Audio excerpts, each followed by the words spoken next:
India alliance को अपने vote bank की गुलामी करनी है तो करें, उनको वहां जाके मुजरा करना है तो भी करें। तो भाई ये है मदर ऑफ डेमोक्रेसी के प्रधानमंत्री। यस, डेमोक्रेसी के पुआ पुआ। अगर इस सब लैंग्वेज के बाद भी तुम इनको वोट कर रहे हो तो भाई असली डैश बना रहे हैं तुम्हारा। तो भाई 6 फेज की वोटिंग यहां पर कंप्लीट हो चुकी है और रुझान सामने आने शुरू हो चुके हैं। आपकी स्क्रीन पे आपको दिखाना चाहता हूं, ये है पोलिंग एजेंट की जो टेबल होती है भारतीय जनता पार्टी के दिल्ली की एक तस्वीर है जहां पर पोलिंग एजेंट नजर नहीं आ रहे। मतलब भीड़ तो भीड़ एक तरफ छोड़ दो, पोलिंग एजेंट भी पूरी तरीके से गायब हो चुके हैं। यहां पर कम से कम कुत्ते, बिल्ली और गाय भैंसों को ही खड़ा कर देते, थोड़ी सी तो भीड़ नजर में आती है। और एक्चुअली में यार इनके वोटर जो है उनमें जानवरों से ज्यादा अकल तो है नहीं। इसके अलावा एक और तस्वीर आपको दिखाना चाहता हूं आपकी स्क्रीन के ऊपर, आम आदमी पार्टी ने भी शेयर करी है, जहां पर इधर भी कहीं पर भी पोलिंग एजेंट नजर नहीं आ रहे। भाई टेबल के ऊपर पोलिंग एजेंट नहीं है, इसके अलावा टेबल के ऊपर जो सामान होता है, जो लिस्ट होती है, वो भी नजर नहीं आ रही है। ऐसी हालत हो चुकी है। और ये जो फोटोज है ना, ये 6 फेज के शुरुआत की सुबह सुबह की फोटोज थी। सुबह सुबह ही सारे लोग गायब हो चुके थे, शाम आते आते तक तो क्या हालत हुई होगी आप समझ सकते हैं। अब जहां पर ये फोटोज मैंने आपको दिखाई, वीडियो भी आपको दिखाना चाहता हूं जिससे आप ये बोलो कि भाई ये कहीं फर्जीवाड़ा तो नहीं हो रहा, कहीं एक आधे सेकंड के लिए लोग गायब हुए और फोटो खींच ली गई हो। नहीं, वीडियो में भी आपको दिखाना चाहता हूं कि भाई जनता कहीं गायब थी। कहीं अगर पोलिंग एजेंट बैठे भी हुए थे टेबल के ऊपर तो जनता कहां है? चार तो पाल।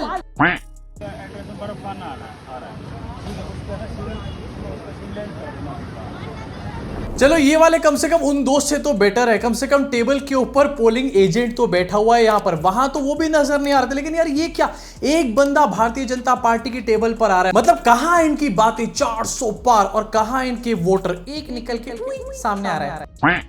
अब जहां पर इनके पोलिंग एजेंट्स के पास बिल्कुल भी लोग नहीं थे, इनफैक्ट इनके अपने पोलिंग एजेंट्स ही इनके पास नहीं थे, वहीं दूसरी तरफ किस तरीके से चीटिंग करी जा रही थी यहां पर आपको दिखाना चाहूंगा। सोमनाथ भारती ने, आम आदमी पार्टी के नेता है, उन्होंने एक वीडियो शेयर करी है जहां पर दिखाया है कि पोलिंग बूथ के अंदर भारतीय जनता पार्टी के पैम्फलेट्स पड़े हुए थे। जी हां, और इसके ऊपर इलेक्शन कमीशन ने वो कैसे लेगी यार कोई भी एक्शन, वो कुंभकर्ण मोड में है। उसके बाद बाहर देखेंगे आके। आप लोग क्या चुनाव लड़ा रहे हैं? देख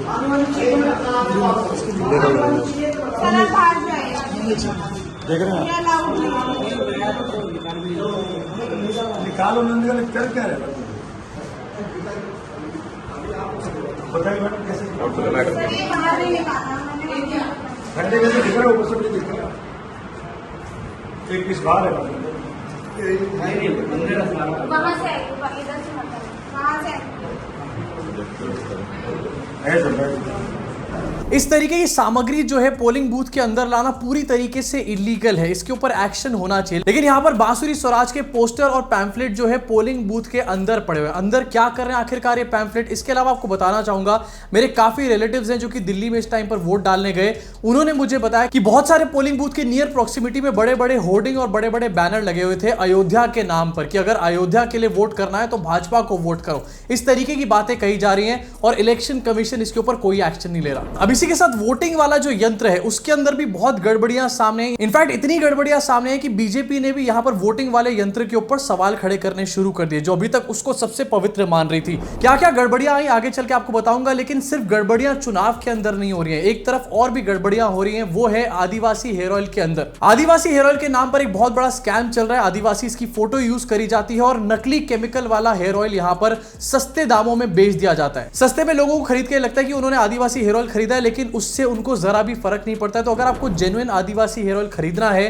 तो डिस्क्रिप्शन में मैंने लिंक दे रखा है, नंबर दे रखा है, जेन्युइन लिंक और जेन्युइन नंबर से ही आदिवासी हेयर ऑयल खरीदो। और हाँ, बहुत सारे लोग ऐसे हैं जो मुझे कहते हैं कि अबे पहले तू ही लगा ले आदिवासी हेयर ऑयल, तेरे बाल उड़ रहे हैं। तो हाँ भाई, लगाने शुरू कर दिए, क्योंकि अगर अभी तक नहीं लगा रहा होता ना तो अमित शाह वाला हेयर स्टाइल बन चुका होता मेरा। अब आपको दिखाना चाहता हूं कि वोटिंग वाला जो यंत्र है, यस वही जिसका नाम लेते ही वीडियो तक डिमोनेटाइज हो जाती है, उसमें आखिरकार क्या क्या गड़बड़े आई है। सुबह सुबह 7 बजे ही वोटिंग वाले यंत्र की बैटरी डाउन हो गई है। भाई बैटरी डाउन मतलब इससे ज्यादा सस्तापन तुम लोगों ने देखा है कहीं? सबसे बड़े लोकतंत्र का सबसे बड़ा चुनाव महापर्व हो रहा है यहां पे, लेकिन बैटरी बैकअप डालने गई और पता चला, दिल्ली के अंदर ये पता चला कि जो ईवीएम है उसकी बैटरी डाउन हो चुकी है। भाई इलेक्शन कमीशन क्या कर रहा है, या उनकी भी बैटरी डाउन हो गई है? इसी के साथ आपकी स्क्रीन पे दिखाना चाहता हूं, चांदनी चौक में भी सेम चीज नजर आई है, जहां पर ईवीएम के साथ एक प्रॉब्लम सामने आई। This booth number 79 the control unit was not working here, when it started working then the ballot unit stopped working. मतलब एक चीज चालू हुई तो दूसरी बंद हो गई, दूसरी चालू हुई तो एक बंद हो गई। Police have destroyed my election agent form and threatened me that they will arrest me, says polling agent of Congress candidate from Chandni Chowk Lok Sabha seat. अरे ये तो कुछ भी नहीं है, इनके अपने संबित काका जो है उन्होंने भी ईवीएम के ऊपर सवाल खड़े करने शुरू कर दिए। जरा इस वीडियो को देखो बिना किसी देरी के। यहाँ पे पूरी टाउन में बहुत सारे बूथ पे ईवीएम मशीन काम नहीं कर रहे हैं और इस कारण से जिस प्रकार से लोगों को दिक्कत हो रही है, 2 घंटे हो गए अभी तक पुरी में वोटिंग शुरू ही नहीं हो पा रही है।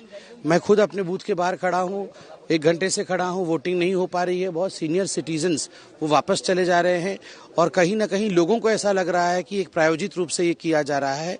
मुझे लगता है इस पर एडमिनिस्ट्रेशन को और इलेक्शन कमीशन को बहुत संज्ञान लेने की आवश्यकता है। मतलब इनके अपने ही बंदे कह रहे हैं कि वोटिंग वाले यंत्र में कुछ ना कुछ तो यहाँ पर बहुत बड़ा इशू है।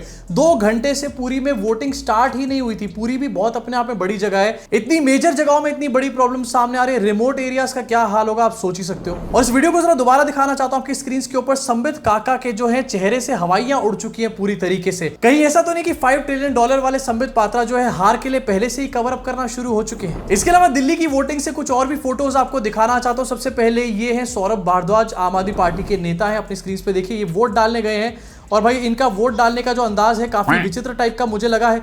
वोट डालने के बाद ये वीवीपैट मशीन के अंदर ऐसे झांक के देख रहे हैं, ऐसे झांक के देख रहे हैं जैसे कि ये खुद ईवीएम के अंदर घुस जाएंगे और आम आदमी पार्टी को पूर्ण बहुमत से जिता देंगे दिल्ली के अंदर।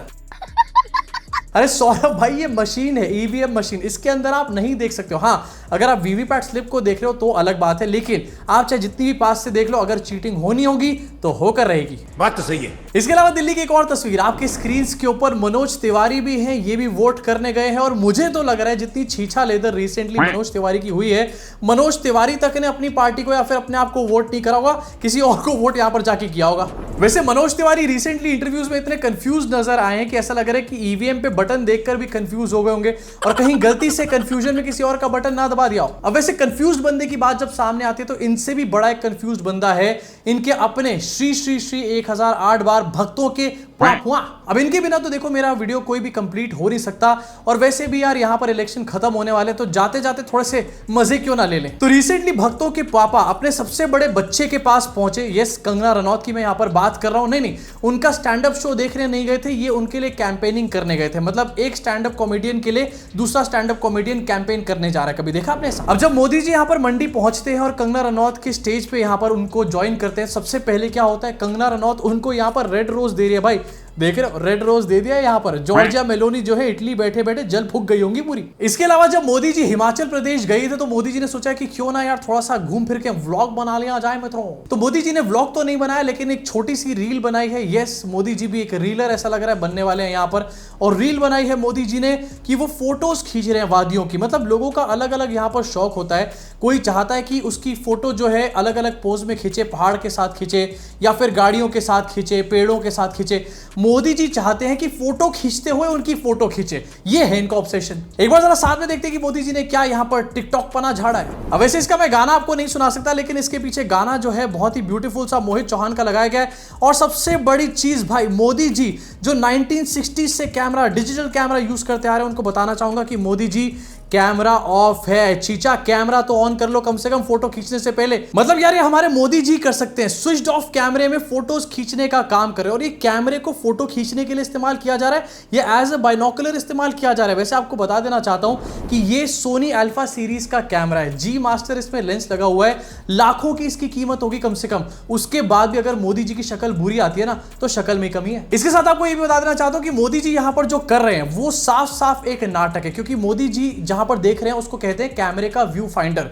कैमरे में आप 2 तरीके से देख सकते हैं कि कैमरा क्या कैप्चर कर रहा है, एक तो उसकी एलईडी स्क्रीन और एक व्यू फाइंडर। व्यू फाइंडर में मोदी जी जहां पर देख रहे हैं वहां पर चश्मा उतार के देखना होता है, चश्मा लगाकर आप नहीं देख सकते। दिस क्लियरली शोज कि कैमरा स्विच्ड ऑफ है। मोदी जी फालतू में यहां पर नाटक करते हुए अपनी टिकटॉक रील्स बनवा रहे हैं यार। और यार मोदी जी फोटो खींच क्यों रहे हैं मुझे तो समझ में नहीं आ रहा। मोदी जी ने तो कहा था कि उनकी फोटोजेनिक मेमोरी है, यहां पर ऐसे ऐसे करके सब कुछ सेव हो जाता है दिमाग में। एडिटर साहब जरा दिखाओ एक बार फिर से।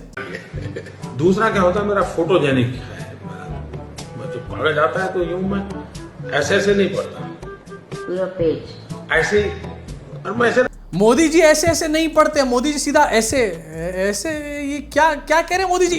अब आपको लग रहा होगा कि शायद एक दिन में मोदी जी इतना ही ड्रामा कर सकते हैं, लेकिन ऐसा नहीं है। मोदी जी ने इससे भी ज्यादा ड्रामा किया कल के दिन में, क्योंकि मोदी जी हिमाचल प्रदेश के बाद गए यहां पर पंजाब, और यहां पर भी भैया फैंसी ड्रेस कंपटीशन रुकना नहीं चाहिए किसी भी तरीके से। आपको दिखाना चाहता हूं आपकी स्क्रीन के ऊपर, जहां पर हिमाचल में मोदी जी ने हिमाचली टोपी लगाई हुई थी, वहीं पर पंजाब में मोदी जी ने पगड़ी पहन ली है और बड़ी बड़ी बातें करी जा रही है कि मैं सिखों का कितना बड़ा हितैषी हूं मित्रों, इतना बड़ा हितैषी हूं, इतना बड़ा हितैषी हूं कि सिखों के ऊपर मैं आंसू गैस छोड़ने का काम करता हूं। अब वैसे जहां पर ये सब मजाक की बात है, लेकिन सीरियस मुद्दा बार बार मैं यहां पर उठा रहा हूं, और वो ये है कि वोटिंग परसेंटेज बार बार यहां पर इलेक्शन कमीशन के द्वारा बढ़ा दी जा रही है। मतलब जिस दिन जिस फेज की वोटिंग होती है उस दिन कुछ और आंकड़े दिखाए जाते हैं और 3-4 दिन बाद ये कह दिया जाता है कि यहां पर तो और ज्यादा वोटिंग हुई थी। अब इस ज्यादा वाली वोटिंग में जो गैप आ रहा है, इसमें डेफिनेटली चीटिंग होने के बहुत बड़े चांसेस है। तो पूरी तरीके से प्रिपेयर्ड रहो कि 4 जून को आपको कोई भी रिजल्ट देखने को यहां पर मिल सकता है। हो सकता है कि इस टाइम पर मोदी जी की हवा बिल्कुल भी नहीं है, लेकिन यार चीटिंग के लिए कभी कोई हवा चाहिए होती है क्या? आप खुद बताओ मुझे कमेंट सेक्शन में। अब अगर लास्ट वोट तक फ्री एंड फेयर तरीके से डलेगा तो डेफिनेटली यहां पर मोदी जी की पनौतियां ऑलरेडी लग चुकी हैं बुरी तरीके से। लेकिन अगर यहां पर कोई बहुत बड़ी गड़बड़ी हुई है, जैसा कि बार बार देखने को मिल रहा है, तो यार मतलब इसके बारे में बात करना भी बिल्कुल बेकार है। अब वैसे इसके बारे में आपका क्या सोचना है, नीचे कमेंट सेक्शन में कमेंट करके अपनी भड़ास को पूरी तरीके से जरूर निकालना। साथ ही अगर स्कैम से बचना है आदिवासी हेयर ऑयल के नाम पर, तो जेन्युइन आदिवासी हेयर ऑयल खरीदो। नीचे डिस्क्रिप्शन में लिंक और नंबर दे रखा है, यल्लवा प्रोडक्ट्स का आदिवासी हेयर ऑयल, इनसे खरीद सकते हो। बहुत सारे लोग हैं जो ये कह रहे हैं कि उन तक ये प्रोडक्ट पहुंच नहीं पा रहा है, काफी टाइम लग रहा है। तो वो इसलिए है क्योंकि बहुत सारे लोग ऐसे हैं जो हमारी वीडियोस देख करके इनको कॉन्टैक्ट कर रहे हैं और अभी इनको टाइम लग रहा है ऑर्डर्स को मीट करने में। लेकिन डेफिनेटली अगर आपने ऑर्डर प्लेस किया है तो आप तक वो जरूर पहुंचेगा। तो अभी जाओ और अपने आप को योगी आदित्यनाथ और अमित शाह बनने से बचाओ। मैं आपसे मुलाकात करूंगा इस चैनल के अगले वीडियो में।